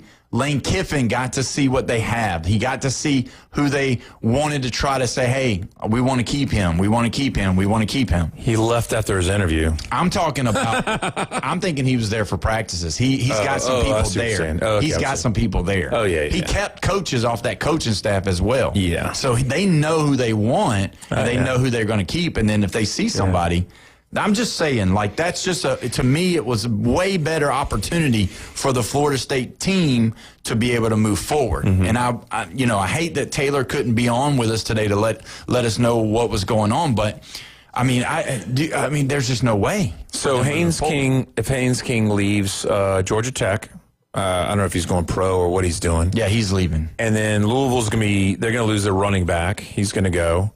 Is Miller Moss coming back? He has another year, right? Yeah, I think he has another year. He actually looked excellent when he was at USC when he went in the bowl game because Caleb Williams sat out. Right. He looked unbelievable. Like 5 TDs, no interceptions. Another reason why you need to play the bowl game because it makes you money. But then Nussmeier looked good when Jaden Daniels sat out. I mean, these are players that didn't make the playoffs. And you got that bowl game to look at them. And they thought, oh, well, this is the start of the next year. And Miller Moss lost his job at USC. Right. Yeah. So anyway, with Louisville and Georgia Tech on the downswing, I mean, who are we looking at? Miami and Virginia next year? Miami, Virginia, Virginia Tech. Yeah. I'm telling you, you keep second guessing. James Franklin can recruit and he's got an excitement going on over there that, I mean, you can go win football games. You need players. $20 million. $20 million has just been secured for the Virginia Tech football program by James Franklin with the collective. So $20 million. So what does that mean? Players. Yeah, better get him from out of state because Virginia doesn't have enough. They don't. Yeah. And he's going to get, I mean, he had players at Penn State. So why wouldn't he be able to recruit there? He can promise them this, he can promise them that, what can he promise them there that he couldn't promise them in the Big Ten? Yeah. It's a similar situation, in my opinion. But you got a down Clemson. Yeah. But you got an up Ohio State who just won the national title. The year before that, an up Michigan who just won the national title. Yeah. Who you got an up and coming Indiana who's really good. Yeah. You got an up and coming Oregon. You got 4 teams in the Big Ten. You can't name 4 teams next year for the ACC that's going to be elite top 15 teams. You're right. But you can name 4 teams that possibly are going to be in the top 15 of the Big Ten for sure next year. Ohio State, Oregon, Indiana, maybe Michigan. Yeah. So, I mean, when you look at it that way, what can he sell to those boys coming to Virginia Tech? Hey, all you got to do is beat Miami. All you got to do is beat Virginia. All you got to do is beat a lowly Clemson team. Florida State's they're rebuilding. Yeah. Wake Forest. I don't know if they have Clemson on the schedule, but I know they play Virginia and I know they play Miami. Right. So that's what I'm saying. Virginia Tech will be going to the ACC championship next year. Wow. Because it's not going to be Duke. And are they going to change those stupid rules for the ACC? Because that's god-awful. That hurt the whole program. The only reason they needed Miami in the championship so that if Miami won, it would make more sense and it wouldn't have cost so much people. Because everybody knew that Notre Dame should have been in the playoff. I agree with you, but you do realize Texas A&M would have been in instead of Alabama in the championship game because they were 11-1 and Bama was 10-2. Understand. And it would have done Alabama a whole lot better for their resume had they not played Georgia in the SEC championship and got curb stomped like they did because everybody was like, oh, no, what are they going to do? That was the big problem. They need to change these rules in these championships, and they need to let the best teams play. Either way, when we come back, we're going to be giving away the big bad prize. You don't want to miss it. You're listening to the Sports Blitz, 104.3 ESPN, Northwest Florida.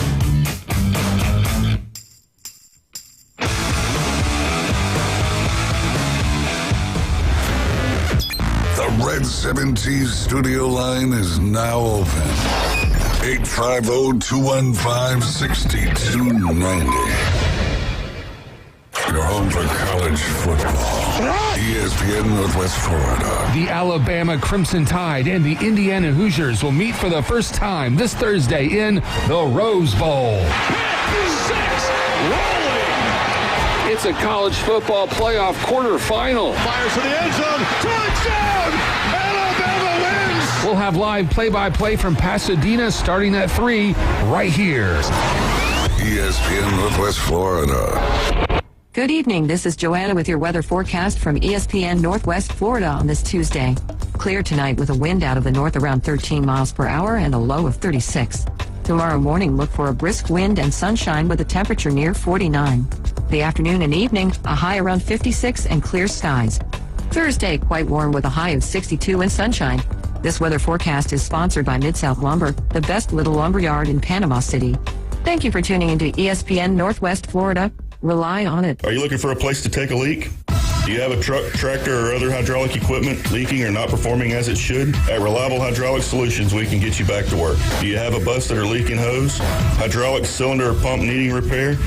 If competitive pricing and a quick turnaround are what matter to your business, come see us at Reliable Hydraulic. Or you can give us a call at 850-326-3000. Reliable Hydraulic Solutions, 6840 Highway 77 in Southport. The best place in town to take a leak. Your home for the NFL. WGSX Lynn Haven. WFLQ Port St. Joe. ESPN Northwest Florida. Powered by Panama City Toyota. Your goals matter, and at Anytime Fitness Panama City, they're ready to help you crush them. With expert coaching, personal training, and virtual workouts through the Anytime Fitness app, you'll have all the support you need inside the club and beyond. Limited time only. Join today for just $1 down and start your fitness journey now. Don't wait. Visit 107 West 23rd Street, Suite W8, or call 850-818-8184. Anytime Fitness. Let's make healthy happen. You found us inside the CBC Construction Studios. Your favorite team is garbage. Dallas? I don't want you going to Dallas at all. And we're here to explain why. That place is crawling with crackheads and debutantes, and half of them play for the Cowboys. It's time to take out the trash on the Sports Blitz on 104.3 ESPN Northwest Florida.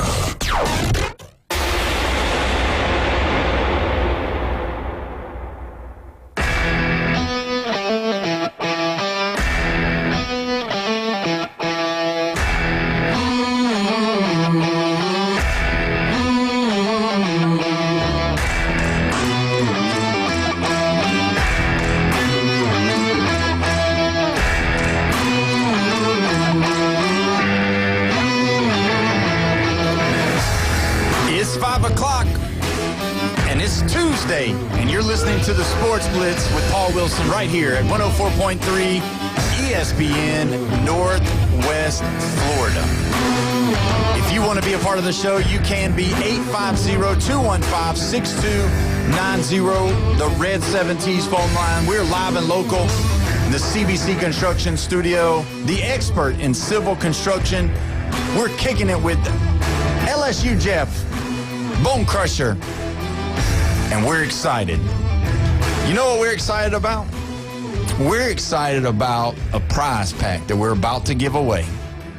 And I don't know what caller we should do. Should we do caller 10 for this prize pack? I think we should, because this is a big one. What is Sunshine's number? Sunshine's number is 16. Oh, no. We're not doing the 16. Caller Let's number. Do 1 plus 6. We doing caller number 16? No, 1 plus 6 equals 7. Well, let's do lucky number 7. Let's give away a family 4-pack of Jaguar tickets for this Sunday versus the Titans in Jacksonville. Jaguar 4-pack family tickets. You know what? The phone lines are open right now, 850-215-6290. You call in, you're going to get the 4-pack. We're going to take caller, I don't even know. Bone Crusher's going to do the number. So it's either 10. It's going to be 10. We're going 10. So there you go. If you want Manning's to win, number. Yep. If you want to win those tickets, the tickets are fantastic. The winners that we've had in the past have shared the pictures online, and they've been fantastic. They're right there on the lower level. They're not nosebleeds. It's going to be great weather. It's going to be awesome. You're going to see all of them. 4-hour drive to Jacksonville. 4 hours. Yep. From here. So wherever you're calling from, wherever you're at, you can get them right there. I think we have we have listeners in Tallahassee, Bluntstown. Yeah. It's closer. Yeah, that's closer. I'm not very good geography-wise. I just don't know, because I always say down there, but I know it's over there. Over there, yeah. Yeah. So, same thing with New Orleans. And the thing is, Mobile. And you know what? The Jaguars are good. And they're vying for position. Yeah. So they're wanting to win the game. It's been about 6 years since they were really like this. So I'm just telling you, right now, if you want to be a part of this, call in, caller number 10. I see Bone Crusher working the line, so you better get it. So if you want to win. Didn't Trevor Lawrence, was his his rookie or his second season was really good? So that was 2020 was his rookie season. Yeah. I mean, that's the thing. I'm telling you. It's going to be a fantastic time. So what was the girl? Brittany won the basket yesterday? Yesterday, Brittany. I think Jennifer won the Friday show. Yep. So there you go. We've had a lot of winners. And let me just go ahead and say this. As far as for the 2026 season, we are really going to amp it up. We're going to have a bunch of giveaways. I know we're going to be giving away Orlando Magic tickets. And what's cool about the Orlando Magic tickets is that you can go watch basketball and then go on down to Disney while you're there. That's a fantastic weekend right there. You go watch the basketball, say, on a Friday night or a Saturday, and then go Saturday or Sunday to the theme parks and see Minnie and Mickey. Good spring weather, March, April. Yeah. That's what I'm talking about. So we're going to go ahead and go. Is this the caller number 10 right here? All right, so we got caller number 10. Who is on the line? Woohoo! This is Mike. That's Gator Mike. Gator so LSU Mike. Jeff can eat it. That's what I'm talking about. We are so happy. Man, are you pumped up about going to see the Jaguars? Oh, I'm definitely pumped up. That's exciting. I haven't been to a Jags game ever. That's awesome. Well, will you do us a big-time favor? When you do go and then you come back, will you call the show whenever you get a chance and just tell us about the experience? Because it's a huge deal. You got a family of 4-pack to go down and see the Jags. And also, if you could, go on the Facebook, tag us in all the pictures you take. And I'm probably going to send an email or a text to one of the guys down there. They do some fun stuff, like pregame stuff, and I'll let you know about it all. So whenever Bone Crusher gets all your information, give him your number and all that, and we'll get that to you as well, because they do a fun stuff during and before the games as well. Oh, cool. I'm looking forward to it. All right, Mike. Well, we're going to do it like the old school way. Who in the Panhandle gives away the best prizes? ESPN Northwest Florida, and I guess Paul Wilson. That's right. Come on, Will. We'll take it. Because I never get in on the those clowns in the morning. So. All right. Well, we appreciate that. Hey, certainly. All right, Mike. Ooh, we'll make a whole promo out of that. Yeah. Clowns in the morning. Oh, gosh. Well, either way, Mike, we appreciate you calling, and congratulations on your win, man. Bone Crusher is going to keep you on the line and get some information from you. Hey, you know what, Jeff? That's what it's all about. Not about the guys. Gators hate me? Yeah, they definitely don't like you for the way you're talking about. Speaking of the Gators. I haven't talked bad about the Gators in a week. Well, now you get a chance. Oh, no, don't do it. Because we're going to talk about the Gators. Gator bait. Yeah, I mean, really, you got to look at it. It's not as aggressive as it was before the playoff was going on when Tulane was getting ready to play Ole Miss. It was really bad. They were wondering. But see, this kind of lends back to what I was talking about in the beginning, and I'm not trying to be right, but I think I was right about this. I think it was a big-time, brutal mistake for John Summerall to go and coach Tulane into the playoffs. I don't think he had the pulse of the people inside the building. And I know he had coaches there. I know he had people there and all of that. I get it. But if you are the head football coach, you need to be with your team. It's just like Lane Kiffin. It was the greatest thing in the world for Lane Kiffin not to be a part of the Ole Miss run that they're doing right now in college football. Yeah. It was good for LSU and their fans and their people for Lane Kiffin to be in the building. And now we're seeing the representation of why John Summerall should have stayed with Florida instead of staying with Tulane. And that's the thing. You can do all of the things that you want. You can act all the ways that you want. You can try to make it sound like, oh, he's an upstanding, all of that. But at the end of the day, if he doesn't produce, if he loses star players, if he doesn't get the right players there and he loses, you can do all of the stuff right, but be a loser, and they'll be getting rid of you in the next 4 years.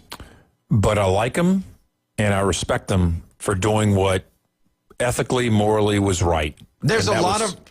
I'm sorry, Tulane. I get it. He was going to have regrets if he didn't do it, if he didn't stay at Tulane and coach that game. There was no possible way that he was going to be able to beat Ole Miss. Yeah, but he could have made it like, I'm a dreamer. I'm a dreamer. No, okay, you can call me a dreamer that they could have got it within 10 or 12 points, instead of losing by, 31? Well, this is the deal. You can be a dreamer all you want, but you need to go back to sleep again and wake up from that nightmare of the game, because that was not a dream. Yeah. That was a nightmare. They lost to the same team by just about the same number, and there's no reason why he knew who he was playing against. He had already had that rodeo. In the same building. In the same, he's already ridden this ride before. Mm-hmm. He knew the ups, he knew the downs, and it happened all over again. And now who's the culprit of it? But the Gators. When I go to a job, I always have this one saying that I do by the time, I leave a job.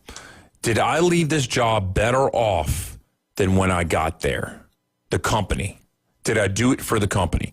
And that sounds like I'm a company man, but I like to do a good job. I take a lot of pride in my work, and I admire that about Summerall. And that's fine. And you did your job, Summerall. You got them to the playoff. Yeah. Now it's theirs. It's your baby now. You could have done exactly. So you're telling me that your coach is not, because the Ole Miss said no. They said no. He was saying yes. Mm-hmm. And then LSU's only lost 8 people. How many has Florida lost? 20? 30? I don't know. A lot. Yeah. So, you can do all this mumbo-jumbo, this lip service you're talking about, nightmares and dreams and all this stuff. And, you can put in the melatonin, whatever. I respect the man. And you know what? Lane Kiffin is not respected by a lot of schools like Tennessee. Yeah, but if and USC, the schools that he went to, because now he looks like Chip Kelly. Yeah, but if he wins I can name 7 different places Chip Kelly went to. I could almost name that many Lane Kiffin's been to. Right, but you're happy to have Lane Kiffin as your head football coach. Why? Because you think he's going to win ball games. Yeah. Yeah. I mean, you're not picking a pastor. You're picking a football coach. Yeah, and there's never been a coach in my lifetime that I've seen that came into LSU, and I was like, well, this guy's going to win. I just said, well, let's see. Let's see what he does. Every single coach. And I'm talking about Saban, too, because Saban wasn't Saban before he got to LSU. No, he wasn't. Yeah. But Kiffin's already got the pedigree. He's already taken a team to the playoff. Yeah. So now you're expecting him to win. Yeah. And it's an immediate thing. I'm not expecting him to win a national title.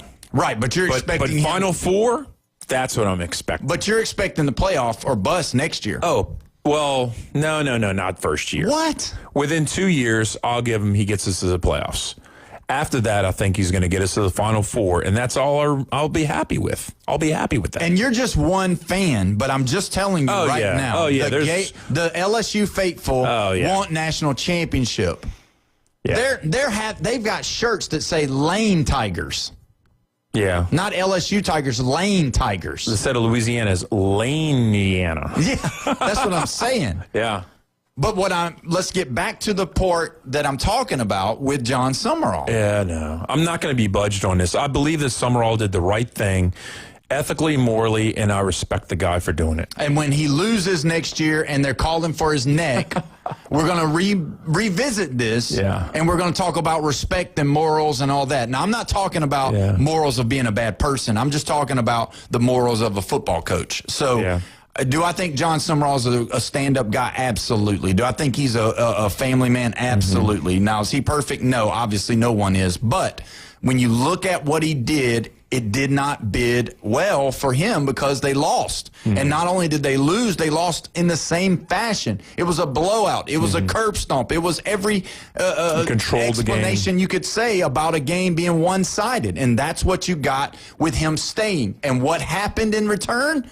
They lost. Now, could it be that people saw what he was doing and they don't want to play for Florida now because he's coming?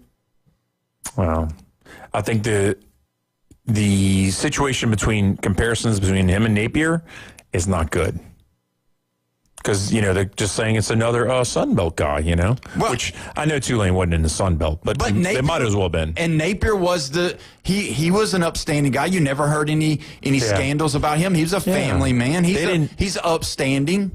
But he didn't win football There was games. a few people that hated Napier, but not like Ron Zook. Right, but they didn't like Napier due to the fact of winning and losing football games. That's what they bid it all on. They didn't talk about, well, are you a good man? Are you this? Are you that? Yeah. That's the deal. We're going to go ahead and go to the Red 17's phone line. We've got Robert on the line. Robert, what's going on, my friend? I don't know what's the score in the Music City Bowl. Anybody know? No, not at this moment, I don't. I think Tennessee by 100. Ooh. Okay. I hear you. But hey, on the Summerall thing, man, I got to have my man's back. I mean, I think that was a good move on his part. Lane left, and I think it's going to show up with Ole Miss in this next matchup, man. It's just, don't get me wrong, I like college playoff, but the coach is leaving at the end of the year before a bowl game, and players opting out of a bowl game. Guys, it's the NIL. We're paying you. You ought to get up there and play every day. Coaches ought to give everything he's got until the end of the year.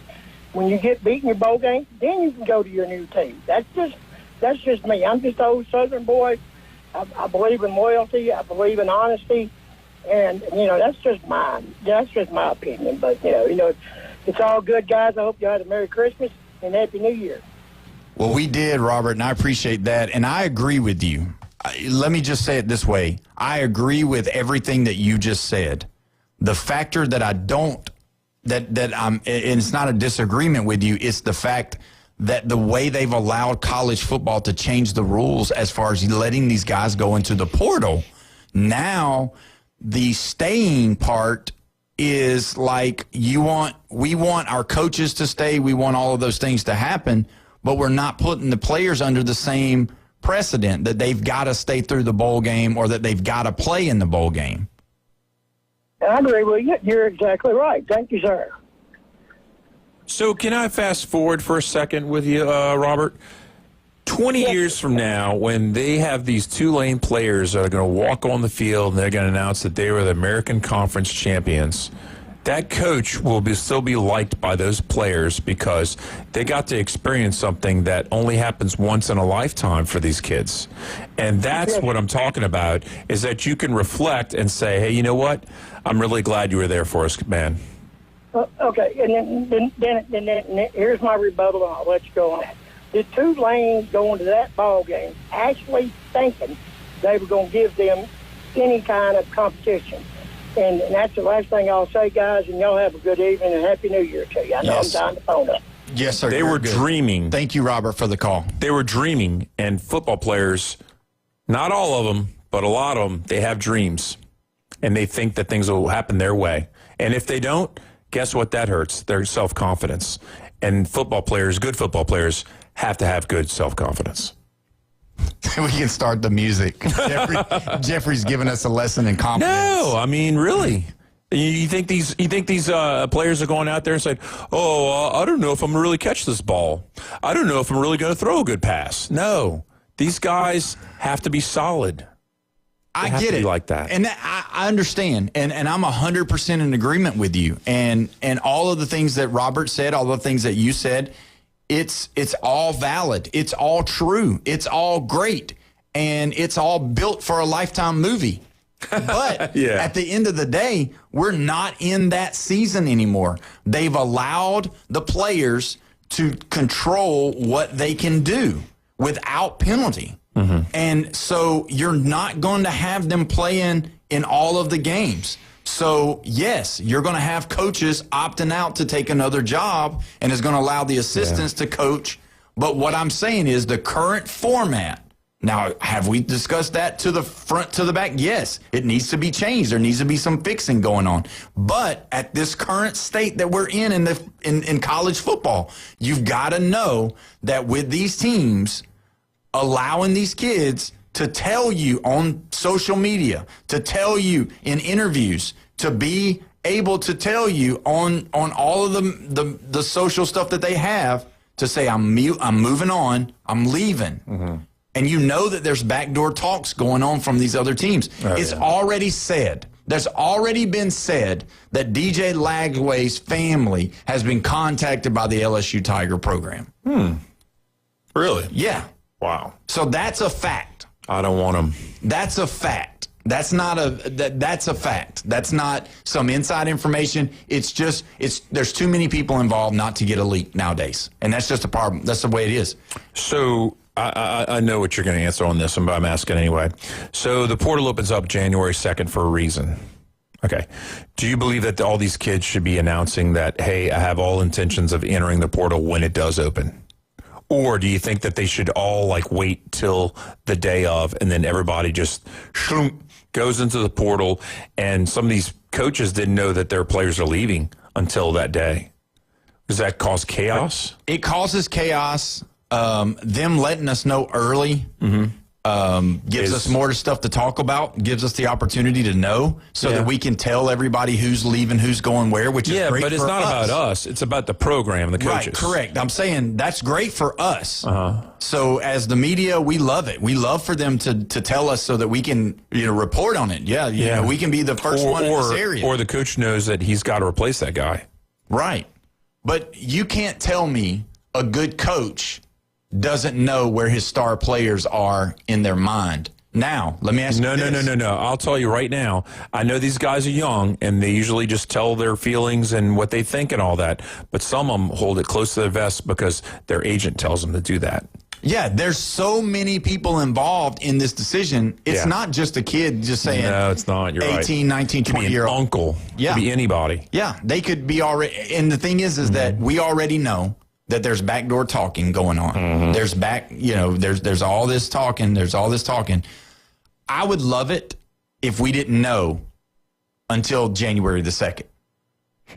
I would love it because that would be made for TV. That would be breaking news.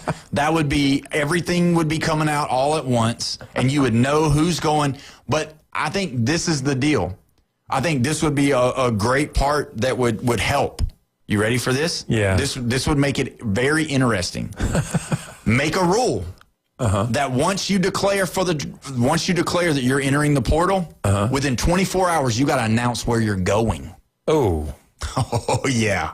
So you better be ready if you enter the portal so that you can go ahead and sign with the team that you're going to sign with, so that we don't have this big long drawn out deal where every kid because what's happening now is that they're starting negotiations. Then January 2nd happens, and guess what they do now?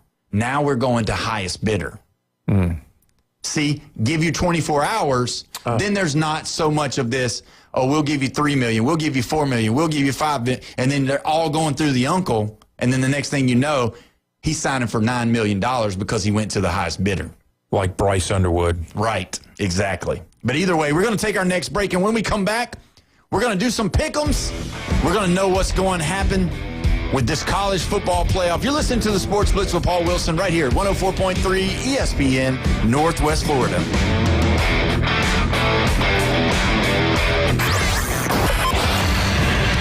Call or text in now on the Red 7T studio line. 850-215-6290. Your home for college football. ESPN Northwest Florida. The number 2 Ohio State Buckeyes will face the number 10 Miami Hurricanes in a college football playoff quarterfinal. 75 yards. Wow. Tomorrow, it's the Cotton Bowl live from Arlington, Texas. Touchdown. Kickoff at 6:30 right here on 104.3 ESPN Northwest Florida. Good evening. This is Joanna with your weather forecast from ESPN Northwest Florida on this Tuesday.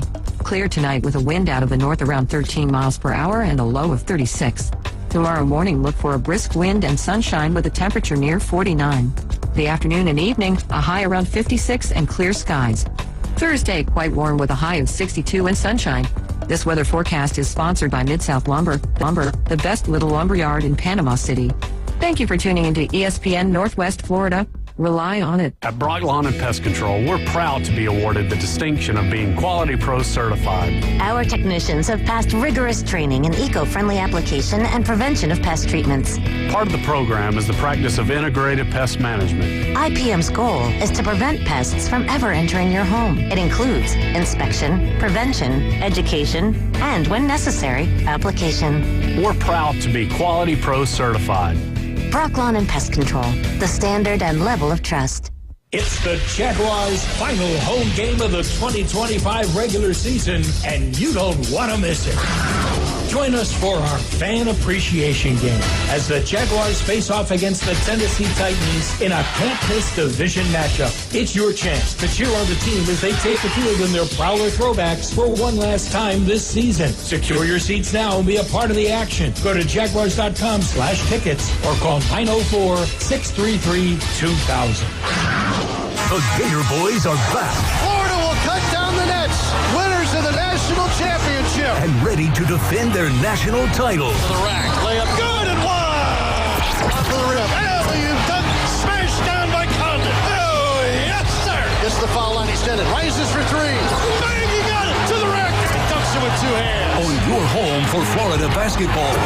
Catch select Florida Gator basketball games on 104.3 ESPN. Northwest Florida. If you build it, they will come. We're live from the CBC Construction Studios. And now the Gulf Coast's newest sports talk host, Paul Wilson. Fresh new start. Locally sourced, farm to radio. The Sports Blitz. We're starting fresh. 104.3 ESPN Northwest Florida. Welcome back. You're listening to the Sports Blitz with Paul Wilson right here at 104.3 ESPN Northwest Florida. We are live and local from the CBC Construction Studio. Don't forget tomorrow, Iowa versus Vanderbilt, 11 a.m. Michigan versus Texas at 2. And then Miami versus Ohio State right here, 6:30. We will not be having the show tomorrow. We will be taking it off for the new year, so you can be listening at 6:30 for that game as well. So either way, also, if you want to be a part of the show, you can be 850-215-6290. I'm going to read something real quick. I got a text message from an insider, and just want to read this because I think this is pertinent to what we're talking about and a very good illustration of what's going on with all of this stuff we call college football. According to the Grove Collective chairman, you know what the Grove Collective chairman is? The Ole Miss Rebel football program. It's unfortunate what has been going on with our players and their former head coach. This is a statement given by the chairman just now. I'm going to read it again. It's unfortunate what has been going on with our players and their former head coach and staff. Now, don't forget, their staff is actually coaching them right now in bowl prep for Georgia. Mm-hmm.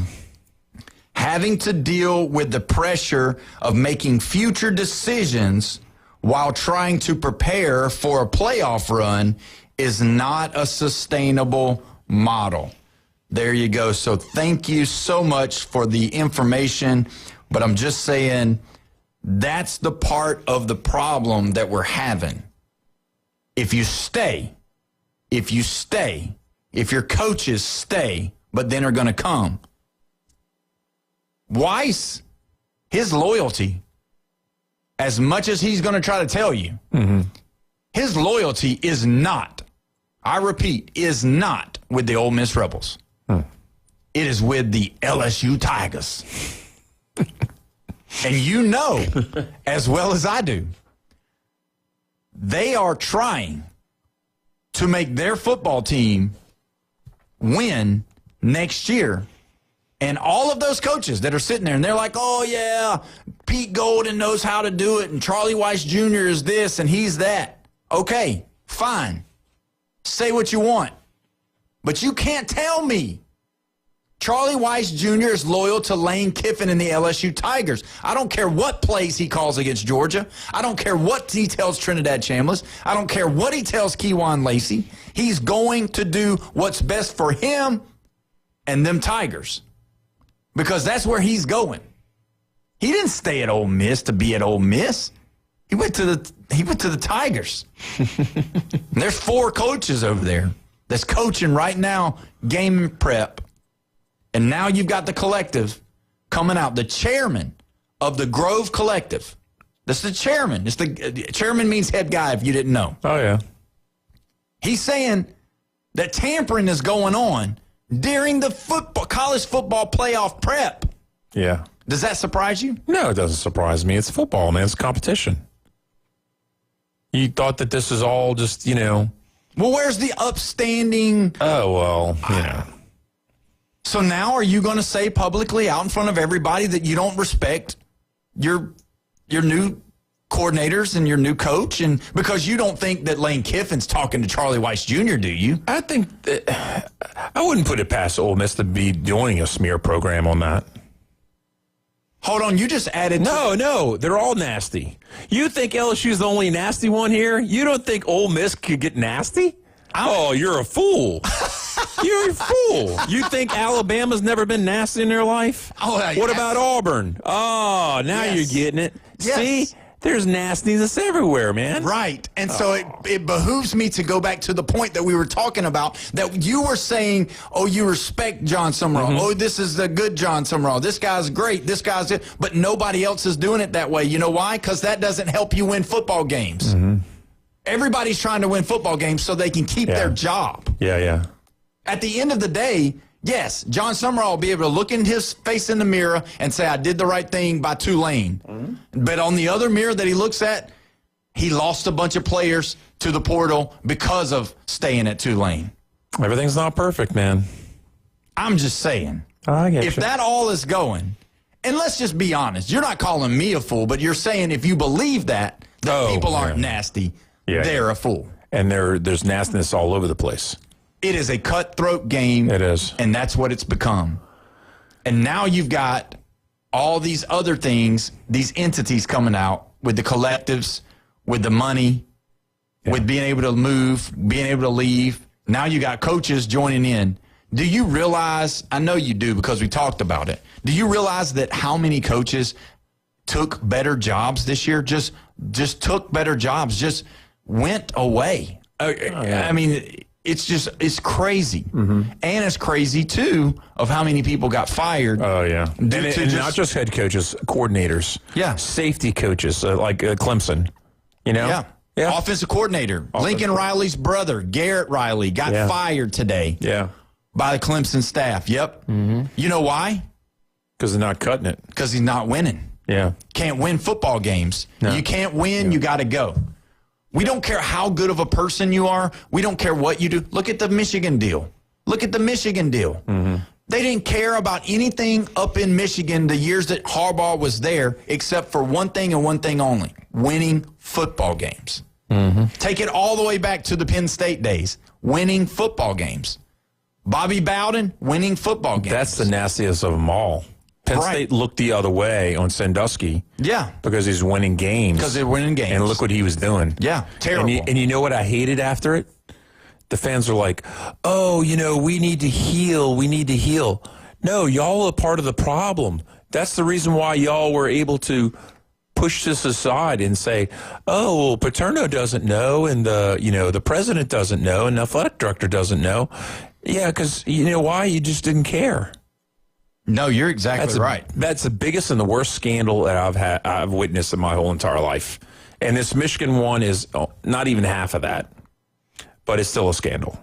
It's a scandal, but it's a different scandal, because people will go to their grave believing that Michigan would not have won the national championship had they not cheated on the stealing. Yeah. But what about how many people within the athletic department knew that Sharon Moore, a married man, was sleeping with his secretary? I guarantee you it was more than 2 people, other than the people who were involved. I believe they had to have some suspect to it, because they had an investigation on it, and they interviewed both parties. I don't know if it was 2 or 3 investigations on it. So repeatedly, yeah. So we're going to pivot from that, and we're going to talk about this college football. Let me ask you a question, though. Mm-hmm. Out of all the college football teams that are in the playoffs, or that has been in the playoffs, so everybody. Yeah. Who do you think has the highest percentage of transfer portal players? Indiana. They would be number 2. Oh, okay. So, and we're talking about all 12, right? 12. All 12. Yeah, highest. It's not Ole Miss. It's not Texas A&M. I'd have to go with Miami. Miami's number 5. Ooh, dang. Yeah. Oh, man, here's silence. Texas Tech? They're number 3. So I have 2, 3, and 5. Mm-hmm. That's what I've guessed. And I can't nail number 1. Nope. Well, it's not Oregon. It's not Bama. Oklahoma. That's Oklahoma is... Dang, it's on that list. They're like 3rd from the bottom. Oh, my God. So it looks like this, okay? I'll give you starting from the bottom. Georgia has got the least. Yeah. They've got 10% of their starters are transfer portals. Okay. Ohio State is 2nd. Yeah. With 28%. Whoa, it's a big jump. Oh, 10 to 28? Oklahoma's at 32. Alabama's at 37. Oregon's at 42. Jeez. James Madison was at 42. A&M's at 44. Miami's at 53. Tulane's at 55. Texas Tech is at 63. Indiana's at 65. And Ole Miss is number 1 at 66% of their starters are transfer portal people. That's crazy. What does that tell you? Lane Kiffin. Okay, but what does that tell you even more? Let's read into it more. So they're getting their people from out of state. They're getting them from out of state. They're getting them from other teams. Yes. And guess what? That means that the starters that are at Ole Miss right now, they're not going to be loyal to their team next year either. So they're going to be leaving. So there's a reasoning behind. I thought you were going to say they were tampering. Lane Kiffin was tampering, and that's the reason why he had so many people starting coming from other places. You know who doesn't tamper? Recommended Collision? Recommended Collision Center. That is correct. They don't tamper. They fix. They fix everything. So you say, okay, it's been cold. The temperature's dropping. It's going to be a cold one tonight. It's going to be really cold. So you have to be careful with your door handles. You have to be careful with your mirrors. You have to be careful letting your windows up and down when it's got ice on them. You know what, though? If something happens, go see Recommended Collision Center. Those guys over there will take care of you. See Brandon. There's 2 Brandons that work over there, actually. So see one of the Brandons, and they will take care of you. Mention the show. You'll get a discount recommended collision center. This is my brother Brandon, and this is my other brother Brandon. That's right. That's right. Oh, man. But either way, so go see those guys over there, as well as AutoNation Ford in Panama City. You've got a couple of days left before the new year. You want the deals? They've got the deals. 730 West 15th Street, right there past the railroad tracks on 15th Street. Go see those guys. They've got super deals on all the F-150s, the 250s, the 350s, and the Expeditions, the Explorers. Whatever you're in the market for, they got you covered. So go see those guys. The Broncos, man, those Broncos are sharp. They look so good. And, you know, if you like to ride with the windows down, man, you can take the whole top off that thing. So it's way better than the Jeep. But anyway, let's move on. Alert Vols and Illinois, 7-7 still. It's before halftime, and Joey Aguilar's doing okay, just not spreading the ball out too much, you know. Yeah. Short yardage passes, you know, trying to inch down the field, and that's the reason why Illinois is in this game, is because Joey Aguilar needs to air out the ball. And win some games for the SEC. You got something to read? Go ahead. I sure do. Ring in the new year with a win on Hard Rock Bets. Sign up and place a $5 bet. If it wins, you'll kick off the new year with $150 in bonus bets on top of your payout. Now that's starting 2026 off right. Yes, it is. And, you know, this is by the Seminole Tribe. And you have to be 21 or older and physically present in Florida to wager. Terms and conditions apply. If you or someone you know has a gambling problem, please call 1-833 Play wise. Play wise. That's right. Well, So who you betting on? You got one bet? Just bet on one team of the 4 playoff games we have. We will, but let me read this first. Hit it. The 2026 Panama City Youth Little League is officially open. This year's exciting program includes baseball and softball for boys and girls ages 4 to 12, co-ed t-ball for our youngest players as well. Don't strike out. Register is open now through January the 10th, so we don't have very long. The season runs March the 7th through May the 16th. To sign up, you can sign up through our website. Give us the website, Bone Crusher. ESPNPC.com. That's right. And it's on there, right? The Little League. Go to the page and click on Little League, Panama City Little League. And if you can do that, if you want to be a volunteer, if you want to be a coach, whatever. That's do they have a 52-year-old age group for me to play? Yes. Yeah, they do. Yeah. No, they don't. Like a wheelchair. Yeah, you can be a coach, though, or you can be a volunteer, all right? And, you know, you can teach those kids how to be morally and do it right. No tampering. Not yelling at them. No tampering. No toxic. Can't you hit that ball, son? Player coach. That's right. No. It's on a tee, for God's sake. I just won the game. I did it. And so let me also say this, too. Earlier, we had given away the 4 tickets on the air, but we also are giving away 2 tickets online as well. So you can go on our Facebook page, ESPN Northwest Florida, comment and enter to win right there as well. So there you go. 2 chances today to win Jaguar tickets. I'm telling you, you know what? The Jaguars, and I told you at the beginning of the year, Sunshine and the Boys was going to turn it around. Liam Cohen, Coach of the Year, let's go. Ben Johnson, he's done good. Coach of the Year? Yeah, come on, Liam Cohen. What about the Patriots of the... Vrabel's already won it. Give it to Cohen. He's never done it before. I know, but this is not a gift. You just don't give it out. Why it has not? to be earned. It should be morally correct. But either way. What about the Bears coach? What year is he in? First year. What? Yeah, he's good. All right, we got to go to the Red 70s phone line. We got William from Panama City on the line. William, how you doing today, my friend? I'm not trying to be mean to y'all or say anything, but y'all talk bad about Florida State quite a bit, and you realize that Florida State University resides in Panama City, right? Yeah, PC. Yeah, we do. Well, you know, it's disappointment, though, also, because, like, we had expectations, and as soon as they beat Paul's Alabama team, the expectation got raised heavily.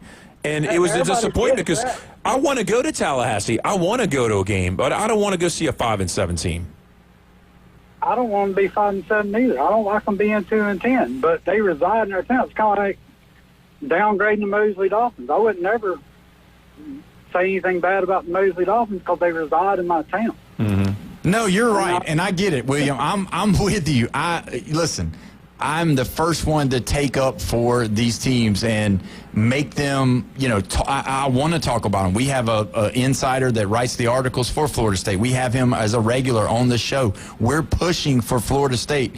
But I will say this, is just like if Alabama was going through this, whom I'm a big fan of, if the things that I see aren't right, those are the things I'm going to call out and talk about. And I just don't know, honestly, if Mike Norvell is the right spot for the Florida State faithful to keep going forward.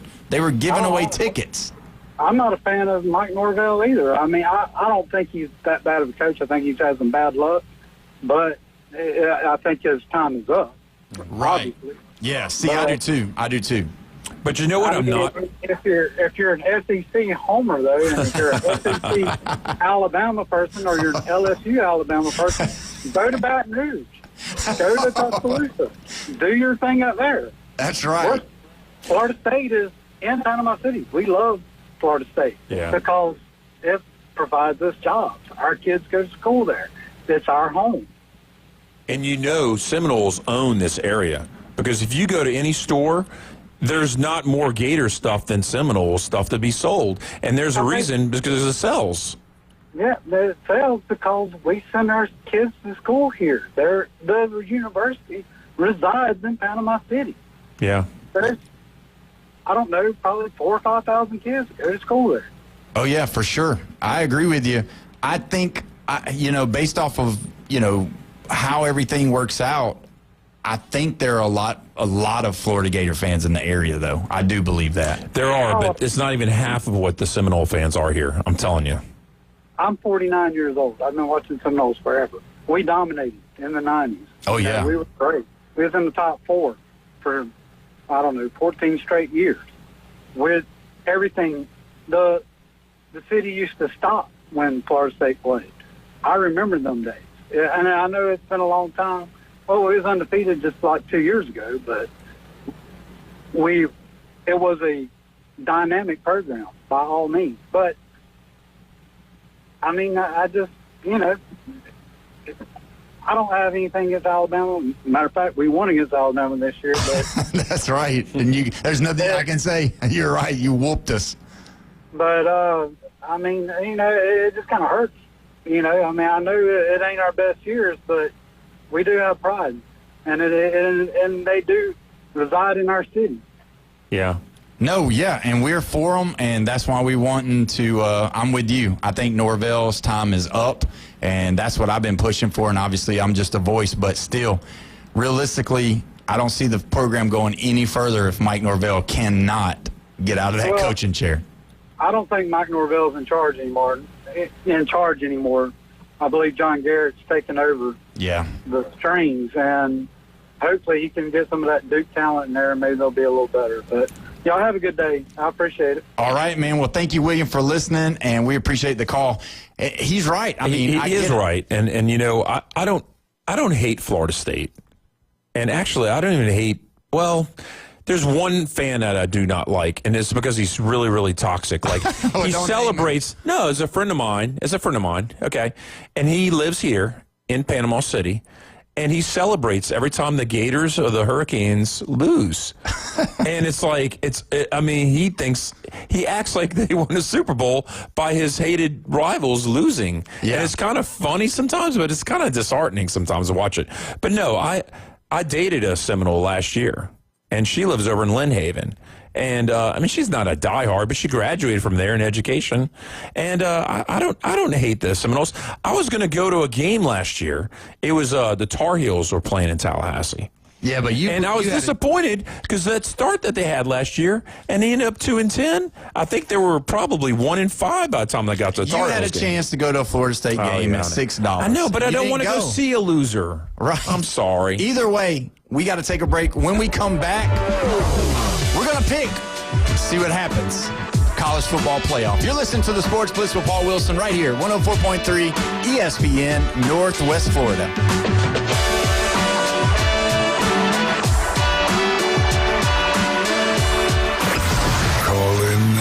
This is Touchstone service. The Red 17 studio line is open. Demonstrate how to make a call with your dial telephone. 850-215-6290. ESPN, Northwest Florida. The Sports Blitz. The Big 12 is the Big 12. It is nothing. It's nothing more than a bigger way to say Pac-12. I mean, really, it's Sun Belt with a little bit of doing some curls. Look at what James Madison, look at their record. Look how good they look when they played. They beat South Alabama. The Sports Blitz.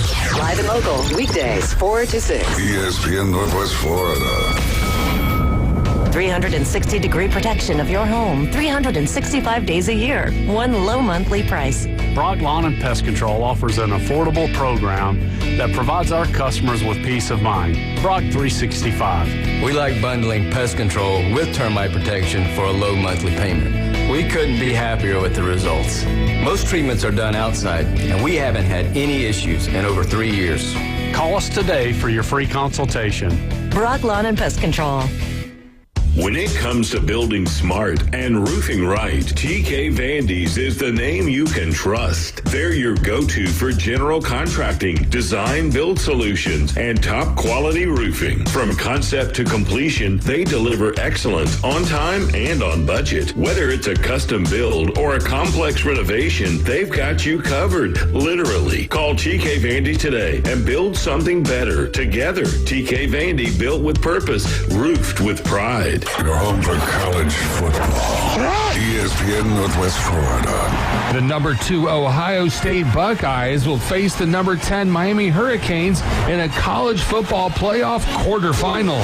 75 yards.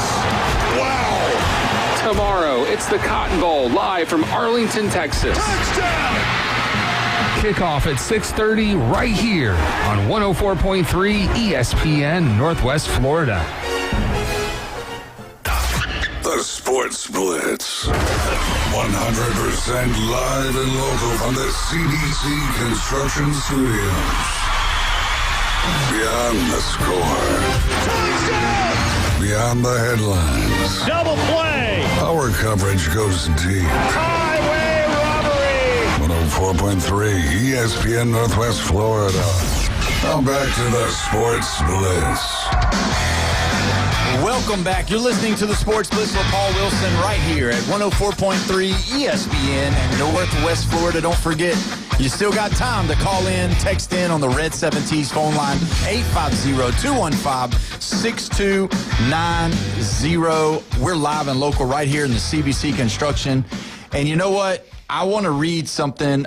Just got a text off the Red 7T's phone line. Norvell is a joke. He's always into the transfer portal over getting off of his lazy tail and recruiting. It seems he's glued to his computer screen. Instead of doing the legwork, he's killed the program. 30 transfer portal kids leaving next year. Oh, and by the way, go Canes. Oh, God. Oh, no. So there you go.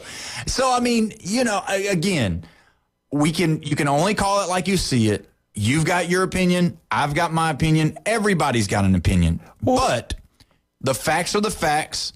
The program is losing starters, and they didn't win a lot of games this year. And is the ship going in the right direction? Most people would say no. The administration said they thought it was. That's all we can go by, because that's what they put out. And I said it was a smart decision to not let Norvell go this year. Yeah. You said it. Because there was so much competition on head coaching jobs.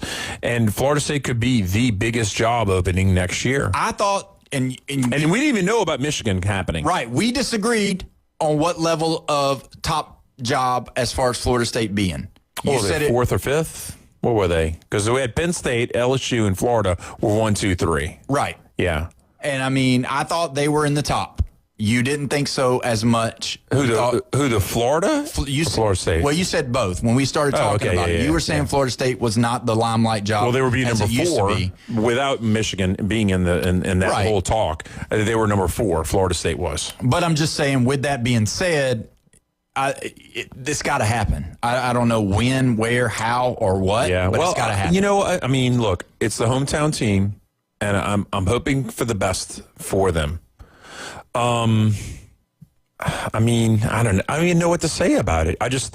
I don't want a 5-7. I don't want a 2-10. You know? No, I'm with you. You know, I would like to go to a game in Tallahassee and get of course. fan experience. Absolutely. I wanted to go to Jacksonville and see Florida play Georgia over there because I've never been to the largest outdoor cocktail party. Yeah. It's a mouthful. That is.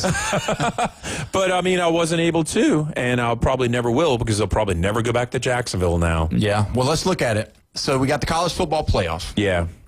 Ohio State, Miami. I got Ohio State. You know what? I thought I was going to go with Miami. I really did. But I just don't think they're going to be able to score as much as they need to. I think the defense is going to play as good as they can, but I don't know if they're going to be able to move the football. Obviously, I talked about how I thought it would be in Miami's favor if it was a defensive low-scoring game. I just think Ohio State, with their athletes, are going to just be able to – I don't think they're going to be able to blow them out, but I think it's going to be close. But I do give the upper hand to Ohio State. The only way I think Ohio State doesn't win this game is what we talked about, but also the other thing that almost made me flip was the fact that Ryan Day is calling the plays. I don't think he's that great of a play caller, and I think that could possibly be. So, you know, I've been talking bad about the ACC and about how they've been looking in the bowls games and all that. But the two bright parts is Miami beat an SEC team. What? And Virginia beat an SEC team. What? Yep. Virginia beat Missouri. Yeah. So now ACC going to be you're the wondering, Big Ten team? That's well, the question. I mean, who's really having the worst bowl season? Is it the ACC? Change your pick. No. I'm sticking with Ohio State. I almost want to make it a closer game, though. I said 13-point win. I'm going to drop it down to 10. 24-14. Miami's going to miss a field goal. They're going to miss out on an opportunity to grab that momentum. And I don't think there's going to be many turnovers because you know what Ohio State does? Secure the ball. Yep, and that's why I'm going with Ohio State, 24-10. So there you go. I think Ohio State's going to get them. All right, let's look at the other games. Oregon and Texas Tech. Where you got? Give me Texas Tech in a close one. Wow. I'm going to Oregon. 2-point game. Yeah. No. You're going with Oregon. I'm going to Oregon.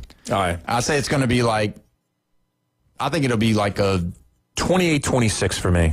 See, for me, it's going to be 24-17. I think they'll get them by 7. Wow, you think it's going to be I don't want to say that low scoring game. I do. I think it's going to be that low scoring. I think they're going to break 51.5, I think is the over-under on that one. I think they're going to beat that. Yeah. Ole Miss, Georgia. Georgia, man. This is a cinch. This is the game that you should just bet. If it was a straight-up bet, not the line, don't get me wrong. But, no, give me Georgia. Yeah. And you think they're going to cover, though, right? Is it 6.5 or 7.5? I can't remember which. I think it's 7.5, but still. Yeah. I think it can cover. Yeah. I think this one's going to be a little bit more because I think they're going to get a turnover. I think Georgia's going to score on a turnover, and that maybe not a pick six, but I think they're going to turn it over in the on their side of the field. And I'm logically forgetting that Georgia was trailing in the fourth quarter versus Ole Miss. Yeah, different. I'm doing team. that. It's going to be different this game. There's a difference between that $15 million coach that left to go to Baton Rouge. So there you go. And in the last game, I'm going 31-21 Georgia over Ole Miss. That sounds about right. Yeah. All right. I'll say 30-20. Really close, but yeah. All right, so here we go. Alabama. And Indiana. You know what the history says? History says Indiana is not a football school. And history says don't bet against Bama. But I'm going to do it anyway. I knew you were. Yeah. I knew you were. I think this is going to be a tie game at the end, and Indiana is going to squeak out a field goal and win this game by 3. Mm-hmm. So Indiana's not going to cover that spread. Alabama has struggled, and that's what's been the biggest part of this whole problem for me. Alabama has struggled, and they struggle bad against bad teams. Now, you say Auburn's a bad team. They're not. Auburn was not a bad team. You went by their record. I did a little research, just a little bit. Close game. Every game that they lost was so close. Yeah. And so if you look at Auburn, they lost by 7 to Oklahoma. They lost by 6 to A&M. They lost by 7 to Bama. They lost in overtime to Vanderbilt. But with all of that being said, you got to look at Alabama. It's just Alabama, you don't know what team's going to show up. And so for that reason, Give me Indiana, unfortunately. I don't have confidence in the offensive coordinator. I just don't. He's got to prove me wrong. Not just one game, not just two. They got to win the national title for me not to have confidence in this guy. Ryan Grubb has got all the pedigree. Oh, this and that and this and that, this and that. You know what's this and that? The Seattle Seahawks are doing way better without Ryan Grubb than they were with him last year. So, but either way, unfortunately for us, Indiana, I think that the road stops for Alabama right here. Now, this is our last show before the year's over. Hey, quick one, though. Hurry up, because only got Call me a SEC homer, and I just picked 2 Big Ten teams. I know. I did, too. Well, sickening. Yeah. But let me tell you this.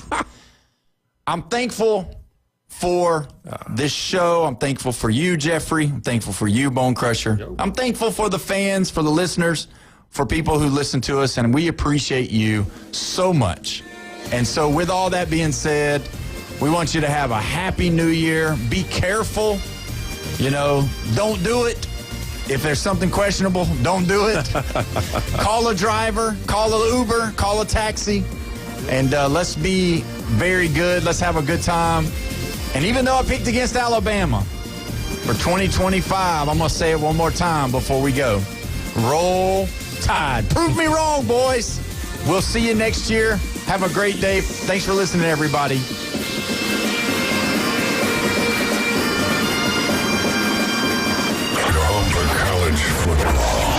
ESPN Northwest Florida. The Alabama Crimson Tide and the Indiana Hoosiers will meet for the first time this Thursday in the Rose Bowl. It's a college football playoff quarterfinal. Fires for the end zone. Touchdown!